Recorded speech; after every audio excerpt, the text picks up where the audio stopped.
Hello, listeners and watchers. Welcome to Caffeine and Creativity. And I'm Pat. I'm Mo. And we're going to start with our little mission statement of what we're doing and what you expect from our show. So take it away. Sure, and I am going to read it because it's brand new and I haven't memorised it yet. Don't know if I will by the end of the year, but I'll give it a hot crack.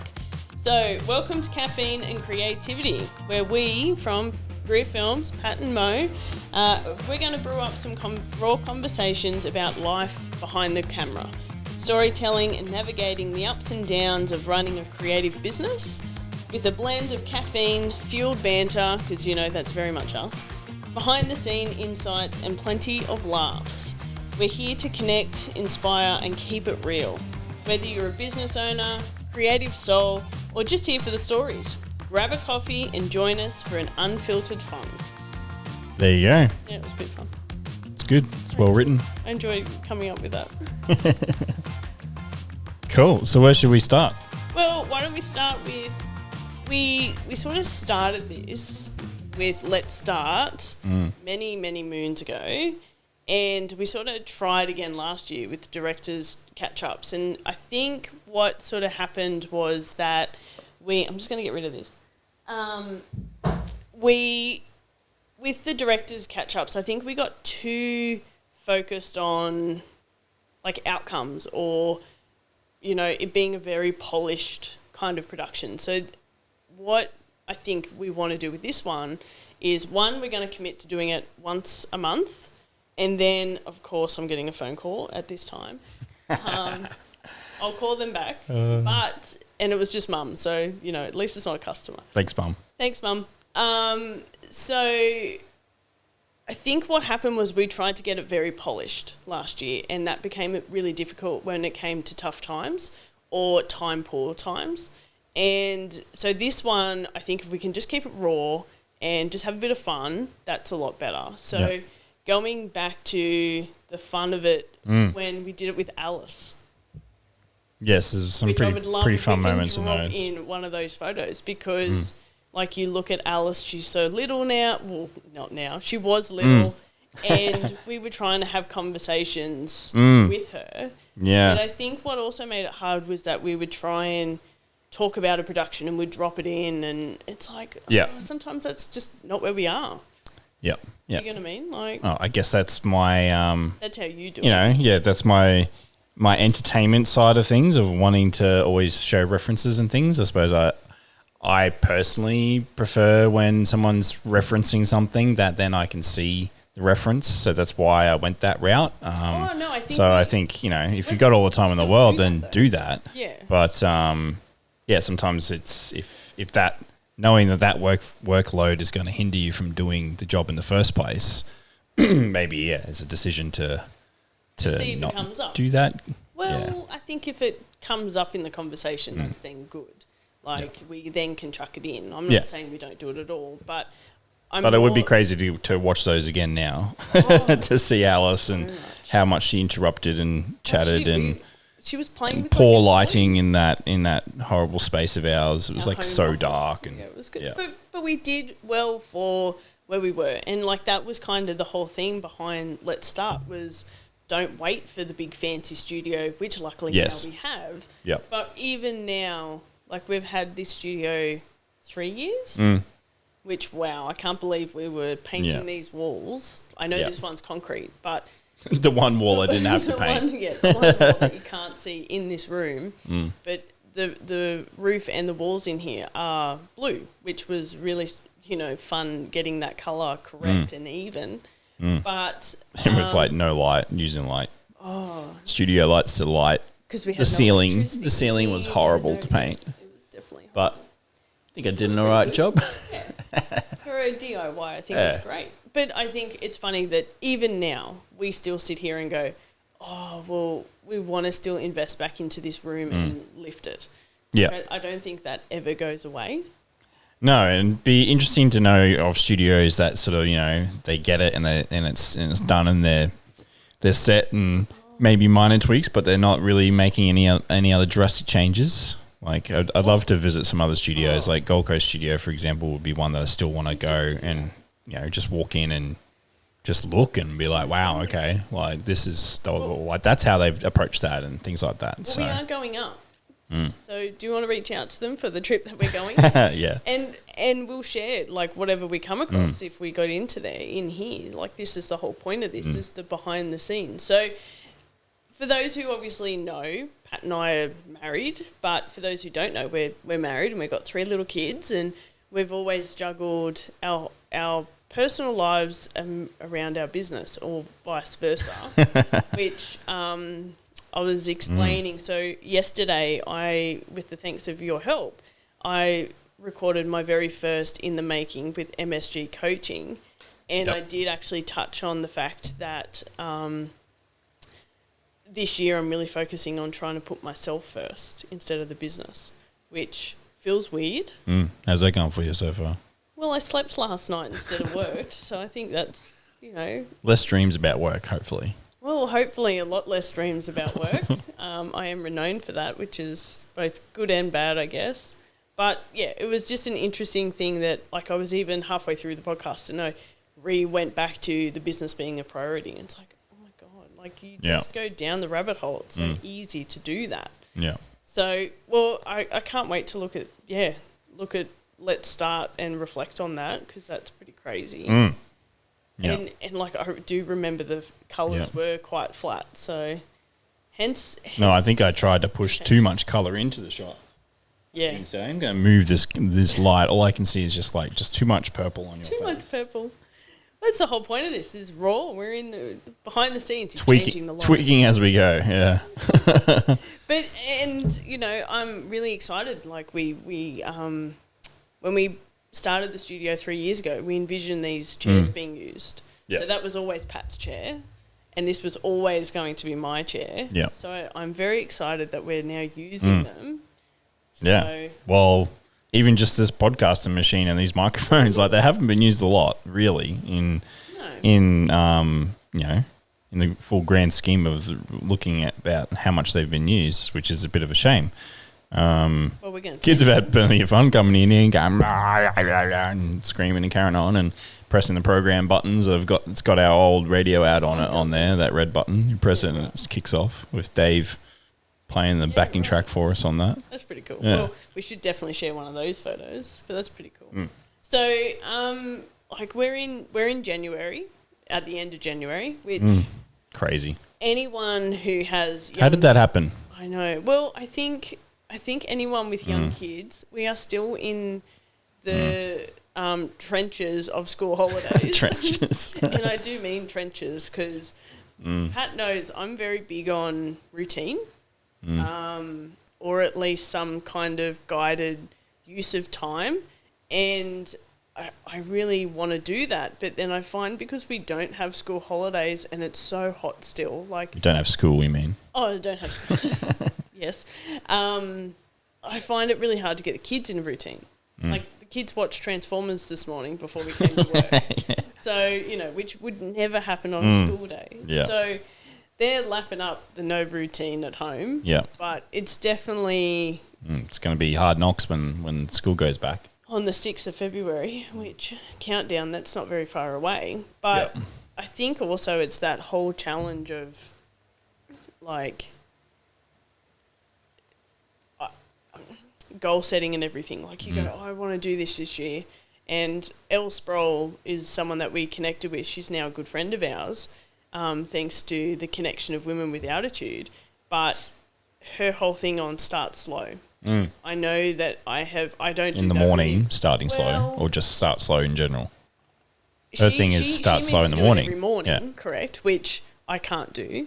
If I do that, I just sleep in next to you. You don't get up at all. Don't get up. So that doesn't really work for who I am. But I more have tried to apply that to January.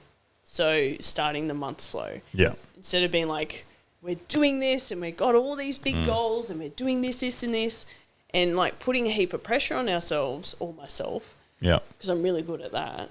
I've tried not to. So only last week really did I sit down and look at the whole year. and go, what are our non-negotiables? So you finding FrameFest, for instance, or my hockey tournaments, or networking things that we want to go to, which Pat has to do some more homework. So if anyone knows of a videographer networking thing, workshop, anything like that, style thing for, you know, someone who's been doing it for a long time, because I can't believe you've been doing it for, well, we've had the business. You have to recount. Yeah, I was going to say, well, come April this year, it's 7 years. Yeah. And I'm pretty sure you were like 10 years prior to that, you had experience on a camera. So for we want a workshop for someone with 15 plus years. Yeah. Not taking away anyone starting up, but we definitely want to get out there and network and go to these sort of things.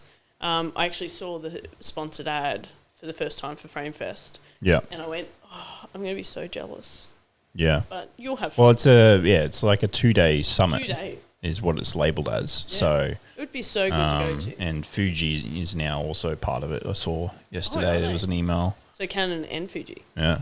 Wow. So bringing all their new technology of cameras and etc. So yeah, I don't know. Never been to anything like that before. So I think it's time for me to go to something like that. You know, like we've gone to Kerwin Ray and things like that based on business development and stuff like that. And, you know, other business related conferences and presentations and things like that, but never actually gone to anything that's they don't count. More industry focused, you know? Yeah. 100%. Oh, yeah, when I'm working at them, it doesn't count. Yeah. Well, like, don't get me wrong. Just a photographer or videographer. Well, I'm sure you take seeds of information, but you definitely aren't, I know you're looking at the mine's on something else. Yeah, you're correct. Looking for someone to snipe with a camera sort of thing, you know, in the moment. So and in some poorly lit rooms, might I add. Yeah. So hopefully FrameFest, you know, is cool and I get to be able to go to that, so that will be cool. And yeah, I think I just need to have George's Cameron's website open or something, or I might even reach out to Alex from George's and say to him, like, mate, like how do I get on a better sort of notification list or something if there is one for the workshops that they help put on, and that way I can further, like, how far in advance do they usually have that calendar planned? Correct. And then I think maybe if we can see that there's a bit of a pattern, so if it's every Thursday or if it's every whatever. That's the problem. They are during the week most of the time. It's like Wednesdays and Thursdays, and then maybe, you know, a Friday thing, and it's just like, no pattern. There is no pattern. So it's like, well, you know, middle of the week it's difficult, and you got to go down to Sydney, and you know we got other commitments like sport, and then, you know, and then maybe a Friday night I might then be working, or so it's a challenge. But I think it's like anything. It's no different to me putting in my networking, is that you then create a non-negotiable. Yeah. So if we know in enough time, we can create it as a non-negotiable, which anyone who's listening or watching, I do recommend that you have a non-negotiable list. I'm working with a mentor this year who's focusing on me and my well-being. So not just our business success, but also focusing on, like I said, ourselves. And some people love like a perfect diary week and stuff, and I've tried to help you do one. And I have found that I struggle to do that because I wear so many different hats in business. Like, I just, one week I might be able to achieve it, but then the following week it's like, no, I've got to drop everything and just get this customer job done. Or put us first. Like, our marketing, that is definitely a goal for me for this year, is to have our marketing consistent, because I love it. I actually really enjoy doing our marketing. It's just then we make it too complicated that then it becomes difficult for us to achieve, because that's right, our customers hire us to come in and do what we want to do for ourselves, but we're then challenged that, well, I need to take photos of you working, or you, like, it just, I would love to see how some of the others achieve it. I do know that many of us say that we're mechanics in the industry, that our car is the last to look at. I definitely would like it's a challenge, but it's definitely worthwhile doing, obviously, and you know, applying that same strategy of how you approach it and get a lot of it done, I think helps. So it's just a matter of starting and Yes. doing what is possible and I achieving what you've got and going then, from there, and then the other parts will sort of just filter in. 100%. And I think it's also then we've got to be just happy to be able to use what we've got. Yep. So if it does unfortunately mean I might Which need I'm to use generally yes. the speed bump in that situation. Did you have to use that one? Yeah, I did. Don't use that. And then this year it'll be, yes, I did. Yep. So hence we'll be trying to take more behind-the-scene photos on our phones and stuff. One, we can post them as stories, but then I can multi-purpose them later. Yeah. Because we went through, obviously, our website the other day and you saw a photo that was up there that you went, oh, that's a bit cringe-worthy. Well, yeah, the website. marketing one for me. Definitely our website's been a bit neglected in terms of updating its media, I suppose. Like the website itself in its overall appearance and functionality is good, but and it works well for Google and stuff like that. But I think it needs some updates of some imagery and some videos. Well, we don't even have videos on the website, do we? So it's more that's something I want to change. More the screen grabs and the photos and stuff that are visible on there, so people can just get that quick visual snapshot on being like, oh yeah, no, this stuff does look good. And I think because like you've been booked for more jobs that have required photos, or both video and photography. So now we actually have an arsenal. That's true. Of content that I can use. However, otherwise it used to just be a lot of social media. Yes. And that was it. It was all our social So then it was like, we don't have enough of other stuff. Which now we do. But then when it comes to like the marketing stuff or something that we find challenging to put a visual representation next to. Like a more abstract sort of photo. Yeah. It's like I would like you to book some time in the next couple of weeks to maybe do something with us again. And I think that then if we treat it like a brand photo shoot like you did with me, but almost do that with the crew, right? So they're still just working and whatnot, but getting a couple of those action behind the scenes shots and then get Jeremy to take stuff of you, I think that could really help our social media and also our website. So I would like to put that in. Yeah. On a not overly hot day, because we still are in a shed and it gets quite hot up here. Yeah. Not as bad, but it's still pretty bad some days. Yeah, so what we probably need to celebrate the whole fact that, we've been in this space for is it over 3 years now? Well, I'm trying. Well, the opening day was in February, wasn't it? It was 8th of February, wasn't it? I think something like that. So I actually think it's been open to the public. For 3 years, as of a week or 2 weeks. Yeah. So that is a celebration that we definitely need to do.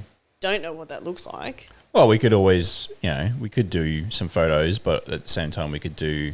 Do you mean for us? We could reshare the build video, and then obviously we've even got that old video that we did when we sort of walked through when Adrian was working with us. And he did really well. So I like that. Like that's a bit of a eye opener of like downstairs, for example. And did we show upstairs in that? No, we don't. No, we don't show downstairs. Which, there you go. I think a big part of the reason that we did that was because we were leveraging Greer Films' name against the studio, which we branded Octo later. Yeah. And the whole idea was that people could hire the space. So we tried to leverage the Greer name. That's right. There's a shot of me in here, very makeshift. Like, okay, we'll just put this here and this seat will do. And here we are. You can use the space for that. So a lot of it was we wanted to get it done and needed to get the word out, and probably some spots still weren't quite really ready, I suppose. Yeah, complete. And at that time, we go back 3 years. So Alice was 1 and a bit. So we actually have a photo, and we should track it down. There is a photo of Pat holding Alice at our very first meeting in the studio upstairs. We're at the octagonal, our table. Perry and Adrian were here for that, and I looked up and Alice was on your lap, and I took a photo, and you obviously posed, and the back, the wall even is just, it's grey, like it's painted. But now if you can compare it where we've got frames up, we've got posters. Try and recreate that photo. Yeah. That might be a fun idea. Fun. Yeah. We should do that. And we've still got the table, so we should definitely do that. A before and after. So there you go. You never know where content ideas can come from. But I more mean that she was so little that we had sort of the playpen, like it was so challenging in the aspect that we wanted it to be this. That's really right. We used to put her in. space. We used to put her in that pen. Yes. Wow. So because that was the only way to try and get some work done. Yeah, yeah. And it worked for a little bit, and then eventually just wouldn't. And she would always want to. At one stage, she just wanted to be with Adrian. I remember. Yes, that's why there's so many photos of them on the edge of the fence thing, going. Talk to me. Get attention and throw toys at him, so he would come pick her up.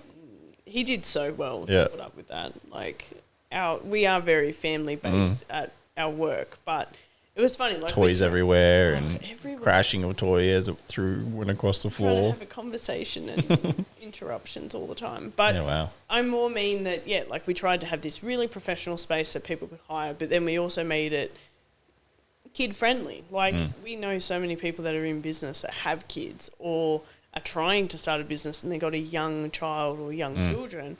So we always made it very clear that they could bring them. It was never going to be, oh no, you can't come. Not saying that other places do that, but we definitely never wanted to do that. Yeah. So hence we still have some baby toys downstairs. We actually have 2 playmats down there still. Yeah. So they do come in handy. Alice still uses them with her toys. But so it's interesting how far we've come. But going back to what you said, where other places get it done, like they get their studio to a point where they don't make changes. Or they open the doors and here we go, off we go to a flying start. Don't need to fix that over there or paint this little bit of wall over here still, or we're still waiting on that to arrive or anything like that. Like I mean that's the perception. It may not be the case. So, and that's why conversations like this are always unique, where you get the truth, I suppose. Yeah, authenticity. 100%. So, and I think like I think we have to remember that we did this on a budget, and it was a big budget, but it was also quite a tight budget once you started to look at different elements. Yeah. And in that we included equipment so that people could hire, and we wanted to level up from our home studio to this. Yeah. So I think we did extremely well, and we're still doing well. We're ticking things well, and I think it's difficult because we've never been in a space like this before. We never we knew some things that we definitely wanted and that would get used, like the cyclorama, for example. But I would redo that. Yeah, well, that's right. We'd do it differently, and other pieces of equipment maybe didn't need to invest in. Like I know there's microphones over there, because we had that perception of maybe we could record different kinds of things in here. They're still pretty much in the box. Those microphones, like Rode M5s. Based on feedback that I got from Dave and mainly Dave about would those be good to have, and sure they're good to have, but they don't get used. Well, so they haven't been used. That's much. One example anyway, but there's other things. I believe we have used them once or twice, but I more mean even our floor plan, right? Like if we were to do it again, I would change our mezzanine, which is our upstairs. And I would have the cyclorama not get cut off. I would actually push it right back into the corner. Yeah. And I would have not built the mezzanine this way. I would have gone more crossways. And that was actually after seeing photos of Gold Coast that I went, hell, that would have been a much better use of the space. But it's still pretty good for what it is. We still have essentially a black studio, a white cyclorama, all of downstairs, which can be horrible, or change to whatever we need when we need it. So we've run workshops here. We run a monthly networking thing here, which, the participants are always amazed with the space. We've run, what else have we run downstairs? We've run a couple of workshops. like the school one and the photography one, which they were two very different things. Well, even just when we had those uni students come in, with Jock that time, that was cool. Yeah, and we just did a bit of a presentation, and then like we've run podcasts. Yeah, in the cycle. In the Cyclorama and in this space, which those poor people got really hot in here. I feel so sorry for them. It's actually quite nice in here right now. It's actually not too bad. I mean, the fan's on one. You can't hear it, but it is on. And I think it's just, it's given me that that false bit of perception that there's cooling in the room. We are going and to it's working. No, but when we go out to the rest of the space, we are going to be so hot. Yeah. But I think it's then that whole thing of, like you said, like it's about celebrating. Like they're little wins, but they're actually quite big. People always walk in here and comment how big it is or how, I don't know, people just seem... It is unique. It is a different type of setup. You wouldn't see... And every studio is always different. 100%. They have the same similar, I guess, breakout spaces and that type of thing. So, like, a space for audio and a cyclorama. And so, like, we've ticked those boxes and we've just done it in the way that we've done it. And that's right. And we all there is to tried to it. definitely maximise what we could do within one studio space because we... of course, we've got goals and ambitions of having a second one, but we'll see. Oh, just having that overwhelm, oh my God, and I won't swear, that, God damn it, I have to paint that cyclorama at some point, like this soon. Yeah, very much so. Due for a repaint. So due. Well, we did get a quote, so we should re-explore that. But and anyone who's in their own business knows that, God, we give up our time, but if we can save a bit of money over there to be able to put it into something else, you sort of, you just do what you do. Yeah, like I don't mind because I've done it. Oh, I haven't. Yeah, I've done it at least twice. Yeah, I feel like you've done it twice. One was one sort of main area of it, and I think I just remember I did the ceiling part of the cyc once. Yeah. Well, because it had more code on it originally. Say, like where the traffic. Oh, and that was just horrible. And where the wear has been the most, you've definitely done twice. Yeah, like the floor's easy enough. You just get it on the roller and just roll away. We definitely need to do like the whole thing again. And that's another thing that's, if someone who's looking at building a cyclorama, something that we probably didn't take into consideration was fixing it to the mezzanine. So because the mezzanine is made out of metal. In winter and summer, it expands and shrinks and it moves. And I think that's then why we've had some movement in the cyclorama roof. Like, it's nothing that most people are going to pick up on. And when it comes to a camera, you've got no idea. No, you can touch it up anyway if it turns out it's visual. Like AI is now pretty huge. But even before AI really hit the market, we were still able to take photos and you can't see the little cracks and things that we see with the naked eye. And that's definitely something that I make sure that the clients are aware of, that you won't see any of that in a photo. And it's like, pull out your phone. Like, even in a phone photo, it's pretty hard to see them. So, but yeah, so definitely need to repaint, which we should film that because there's another piece of content. Pat having fun. But yeah, and that was the first time that Nathan had ever built anything like that too. He did a great job. So I think it's pretty good considering, the builder had never designed or done it up, and he welcomed the challenge and did his research and, produced it in the end. So when there's other companies out there that all they do is build those things. So, but they weren't going to come to Banter. No, probably not. And if they were, they probably wouldn't like to sleep over in the cheapest place. So, but yeah, so it's definitely going to be fun this year. And, like, this is going to be fun. This is the whole point of this, is for you and I to have some fun and reflect on things. So, you obviously did Elvis. Yes, Elvis was fun. How you want to run us through that warmth that you were in? Oh, yeah, look, it was hot, but everyone I spoke to all sort of was like, oh, yeah, no, it's not as hot as last year sort of thing, where I think they were getting like plus 40 degrees days there, which is pretty, it can be pretty brutal. But yeah, it was cool. Like, heaps of opportunities to get content. Like it was no drama to shoot in terms of like, you know, even though yes, it's technically the same thing almost every second. Like there was a couple variations throughout the week, but not a great deal in terms of like, well, okay, now here's this Elvis tribute artist over here, and here's this tribute artist over there, and so did you find that there's more of a certain style? So is there more of the Elvis in his earlier years or his later years? Yeah. What do you think it's 50-50?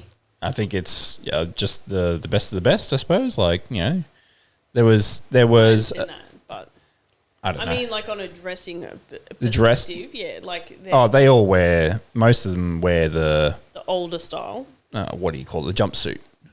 Yeah, the white jumpsuit Elvis. So that's him much older. 80% of the time, most people were wearing that. I wish people would do the younger version of him. Yeah, like Emilio and more. Emilio and Riley and Cody. So the three like main featured artists. Yeah, right. They mixed it up. Yeah, they actually mixed it up. Because they had like multiple shows throughout the whole time. Wow. So that's why in the excuse me.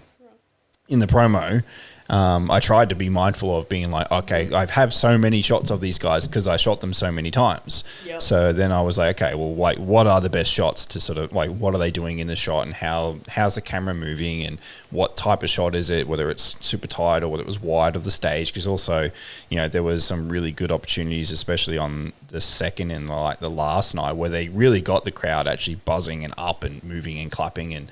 So it was good because in the first few days, everyone was just sitting, like they were just sitting in their seats and woo! And you pick a couple that were sort of, you know, loving it, and they're dancing in their seats and singing, but no one was getting up unless scarves came out, because they do this whole thing where Elvis hands over the scarves. So there's a couple of the artists that then replicate that, and then you see all the women get up and run over to the front, and their hands are everywhere, sort of trying to get there, or you know, and then kisses are coming out. So yeah, the last few days was a lot easier when it came to crowd participation, because obviously it was very mindful to include the crowd. You know, you can't just shoot the artist the whole time. You need to show the space, and you need to show the lights were amazing, especially in the not the service club, the Leagues Club, I think it was. Yes. Yeah. Which that's the main one, right? Next to the park? Or vice versa. I can't remember which one's so which right now. The main one next to the park? No, the one next to the park I think is the Services Club. So I've got a wide shot of that, and it's has like an Elvis cutout or sign, like a picture of Elvis. Yeah, okay. I think that's the Services Club if I'm going off memory. So you go in there, and they had like, you know, to the right where like the sort of like, you know, food is and stuff, like the kitchen, and then like the sort of main sort of area seating. Yep. That's where they always had something going on there. Like I rocked up for the poem shooting. So there was I don't know, it was like this finalist sort of poems. I don't know how it relates to Elvis, but I think you had to write poems about Elvis, and it was this group, and it was part of the agenda for me to capture. So it was like 7:45 in the morning. I think I went to that. Wow. And people were already in there, and to break it up, it wasn't just like, here's my poem and next. Like they had an entertainer as well. So there was another guy who would sing Elvis and was dressed like Elvis, but like that was like rocking off straight away, like 8:00 in the morning, and like there was like people dancing and stuff. Like I was like, it's barely even had a coffee, and these old folks up rock and roll dancing. What are they? Grey nomads. Yeah, they were into it. I was just like, oh my God, like. Energy and loving it, like it's cool to see. So, but next year, if we get to go back, or the year after, whenever hopefully Pat gets the phone call to come back, because we've had positive feedback. Yeah. You should take a squash racket. The park squash courts are amazing. Yeah, I would love to go in there on one of my windows of time of free time. Yeah, we'll see how we go. Yes, like you don't get it, but it's just. Funny how you get to go for Elvis and I go for sport to parks. Like I go play hockey there. Yeah. And so I know exactly where you're talking about, purely because I drive past it to get to the hockey field. Yeah, so where the park is, and like the two sort of main roads, I guess, and like because the council chambers are up this way, and then the park's here, and then that road sort of then goes up and around. I can't remember the name of it. And the Services Club is here, Yes. and then the main sort of drag of parks is then up around that way.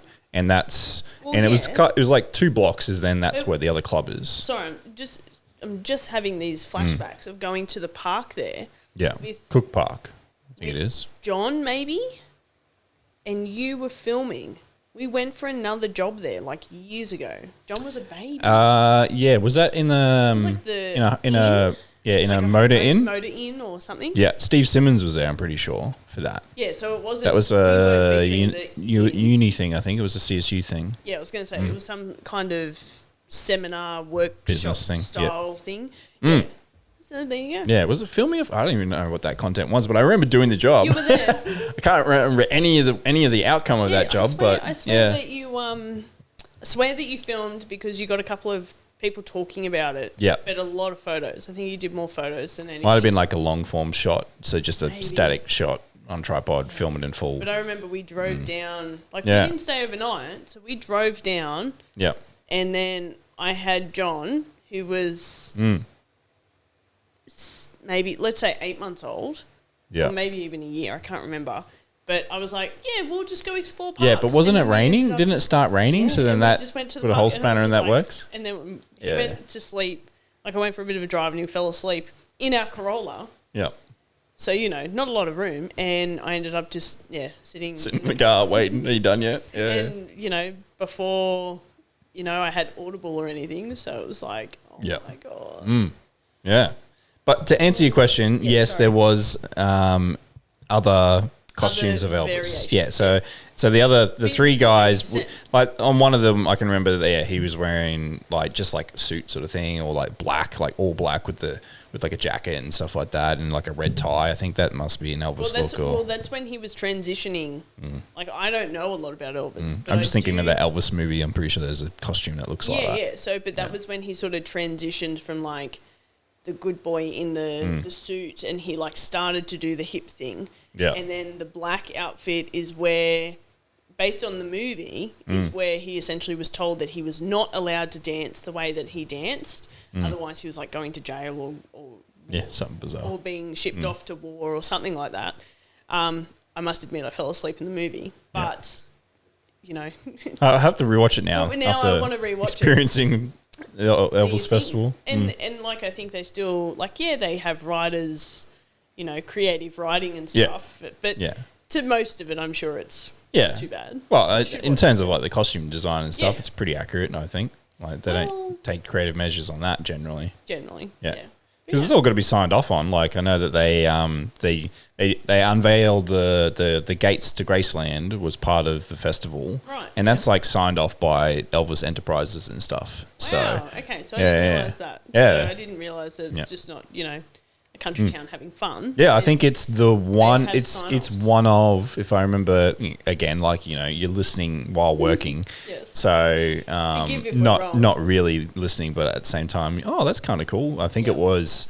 I think I remember hearing the mayor say that it's one of the only accredited by Elvis Enterprises like festivals, like either in the world or Southern Hemisphere or something like that. Yeah. Either way. So it's legit. It's been running for almost over 30 years or so now. So yeah, it's definitely. I remember it as a kid, but I must admit that I take my hat off to Parks and Parks Council and the Elvis Festival because like you hear more and more about it. Like they've done really well to really get it out there because Bathurst being Bathurst, we always know about races.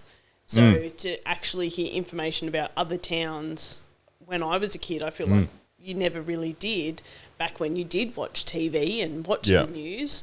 So not that we do anymore, but I think they've done really well to grow it. Like anyone you talk to, they love it. Secondly, they always say that it's growing every year, which there was phenomenal. There was a group of ladies because on the second or third day we had that the rain and the thunderstorm and came back and I was working. No, I'd just gotten back to the hotel. Yes, and dumped the stuff off, unpacked the stuff, threw it in the hotel, and quickly started transferring something, I think, on SD card, went to the toilet, came back, and then I was like, oh, why is that off? And like, why is the aircon now off? And then, we lost power. And it was so there was a power outage, and so I would just sort of open the door so there's air and stuff. And I noticed, a couple of doors over, there was a group of older ladies in there, and I just wanted to check with them, how power's out, like just making sure having a conversation. And they were saying that they've been going for almost 10 years or something like that. And there was a bigger group of them. They've lost a few, but there was still like 4 or 5 of them. And people come from all over the world for this thing, and it's like Parks and Elvis Festival and Parks, but it's like a milestone thing for people to come to. Like, so even the airport still work there? The airport, I think they have. Don't know. Well, maybe that's how the Elvis train comes into play. Like, why that's a big deal, because people must fly.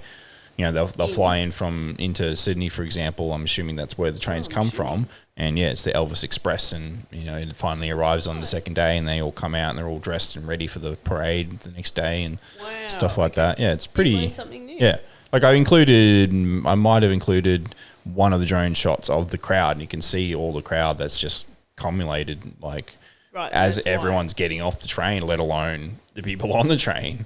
So, wow, it's pretty cool. But like even the tribute artists that, these guys, they live and breathe Elvis. Yeah. And Riley Jenkins, I think, pretty young bloke. Like I'd have to check how old he is, but he'd be in his 20s easily. So he's because Pat's guessing Riley's age. Don't be offended if you're a bit older. We feel like we're a little bit older now. Definitely in his 20s, and he's like an encyclopedia for Elvis. Like even like the older, like Cody, who's a bit older as a tribute artist. He even mentioned it on stage when they were all sort of performing on one of the nights.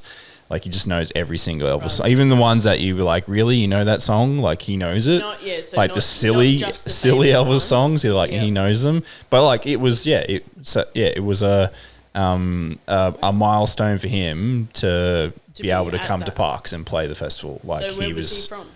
Tennessee. Yeah. Wow. Yeah. Wow. Yeah. That's a love for your craft, isn't it? Like, and even Cody, he's I can't remember, I'm not sure where exactly, but he's from America as well. So this is why then when we're like listening, because there was, I think it was. Well, because you think about like Vegas and stuff, like Elvis Vegas, like it's all that tie of that. I get that. So Elvis is obviously huge in America. Oh, but I think then like the fact that you're saying that, like how many people here, it's crazy. The Central West or New South Wales, who are like, oh yeah, it's just Elvis Festival. And it's like, but we just think it's a big deal. Our locals that go. Had no idea. No, it's actually an international thing. Yeah. Like, that's pretty amazing. Yeah, yeah. And then that's the guy who, travels around and he might go on cruise boats and wherever he gets his gigs. Yep. But that was like one of his sort of, bucket lists to do was Parks Elvis Festival. It was Parks. And it's the same case for a lot of people in that world. And then even just the punters in general, like some people have come from crazy places to come to Parks for Elvis Festival. Yeah. We love Parks. But it's like, it's a beautiful place. And, good on them to be able to draw people like that from wherever the hell they've come from to tiny little regional town of Parks.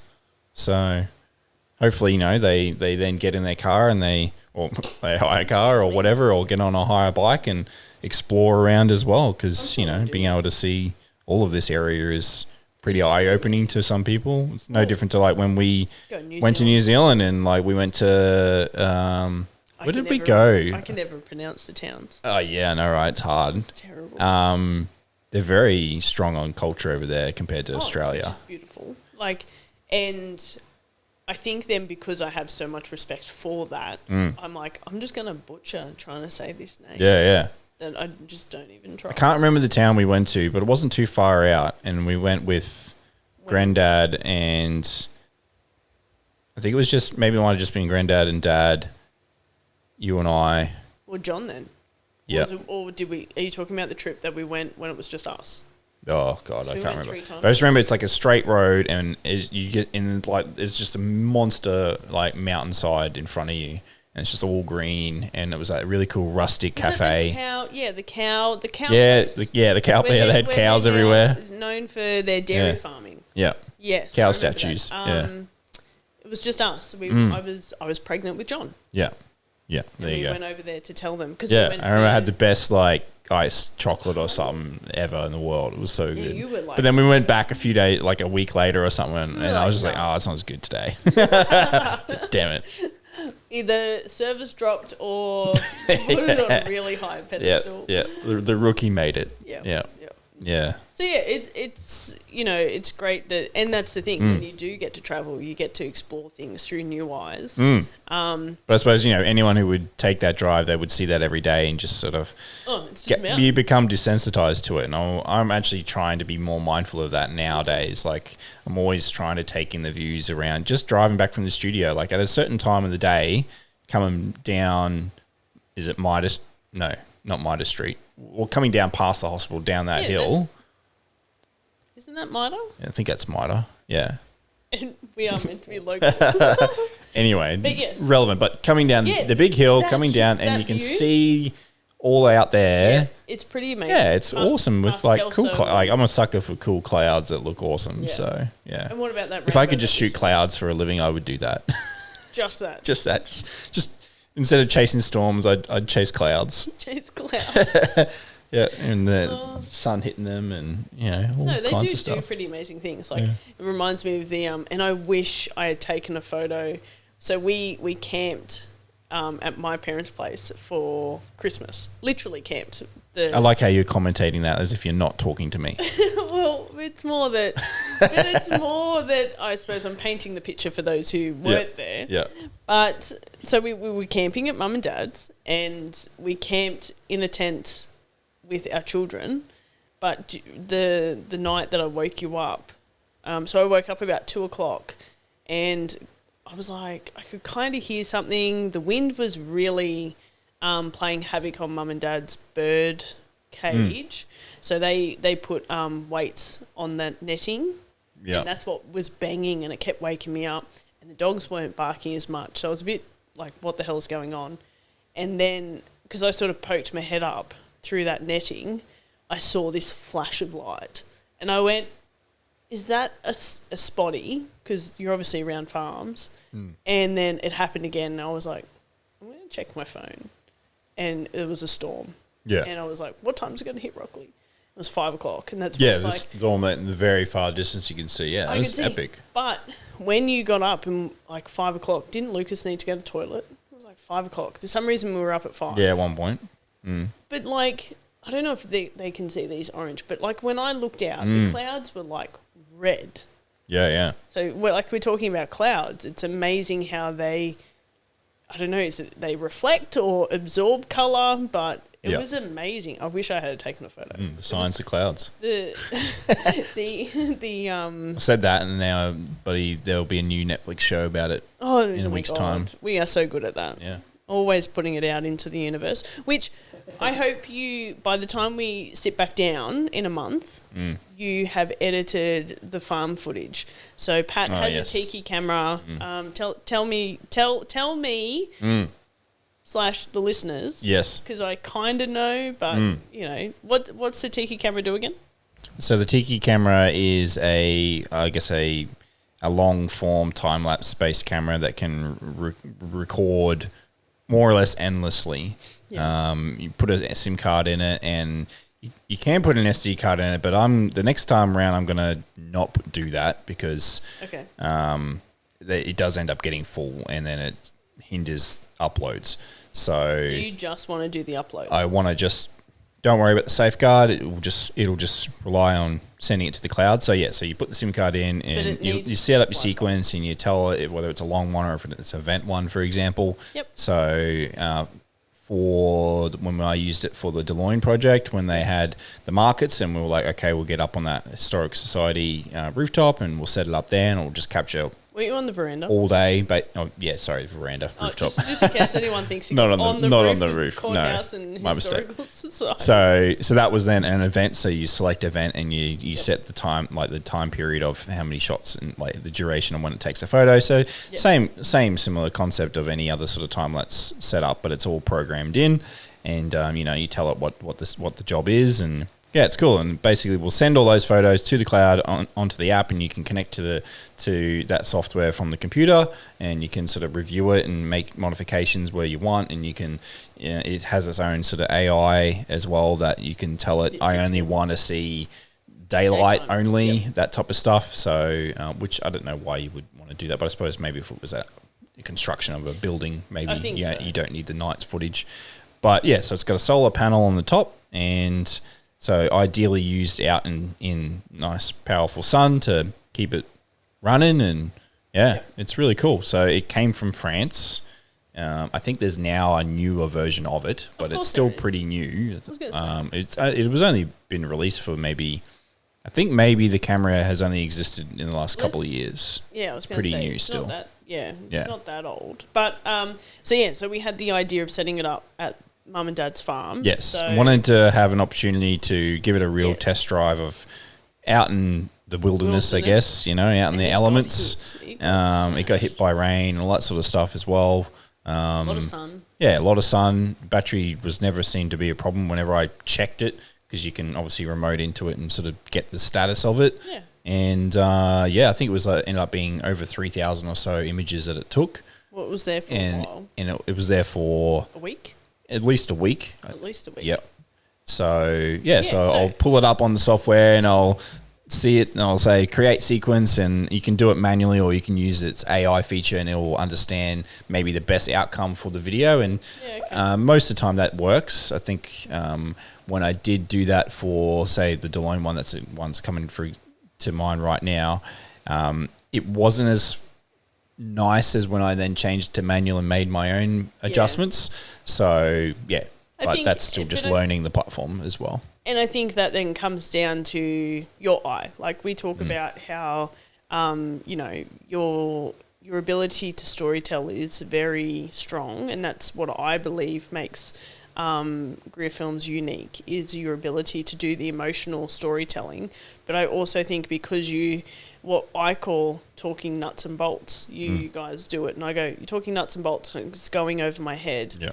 But your ability to retain information like that and live it and breathe it is what, maybe you shouldn't use the AI. Like we always, like here where we encourage our crew and ourselves to explore AI as a tool, but not as the only option. Final solution only thing. It does, 99% of the work. That never works here. If I can't use it, I can't do it. Yeah, pretty much. So I'm really excited to see it. So I challenge you. Yeah, we better put it on the actual, cards to do agenda. I'm going to challenge you to have it done in the next couple of weeks and ready for us to put up another piece of content for starters. And then I'd like to feature it potentially on the website, depending on how it turns out. And then we might even be able to show these guys next month when we get back together. Yeah, for sure. Cool. And I've said it now, so you got to do it. So, excuse me. Well, this has been fun. Cool. We've rambled about all kinds of nonsense. Well, we've rambled and then we haven't rambled. You've got to talk about Elvis, which is kind of cool. From then a planning perspective, where we are working on our strategies and stuff to make change this year, and a big part of that is doing our marketing and doing this. So look forward to seeing you next month, having this conversation again. Yeah. Hopefully I'm not black and blue from my hockey tournaments. I've got 2 next month. I'm sure you'll be bruised and battered, but that's all right. Hasn't stopped you before. I was going to say, I'll just get it done. You'll find some way to get hurt, I'm sure. Oh, hopefully Spider bite on your foot or whatever it is that's going on right now. Nervous for this weekend. Cool. Alrighty, well, what was it? Caffeine and Creativity. Raw, authentic conversations behind the scenes. So, make sure you're taking some photos to share next month. Get on it. Yeah, do it. Thank you. Thank you. I'll see you around. See you in 5 minutes.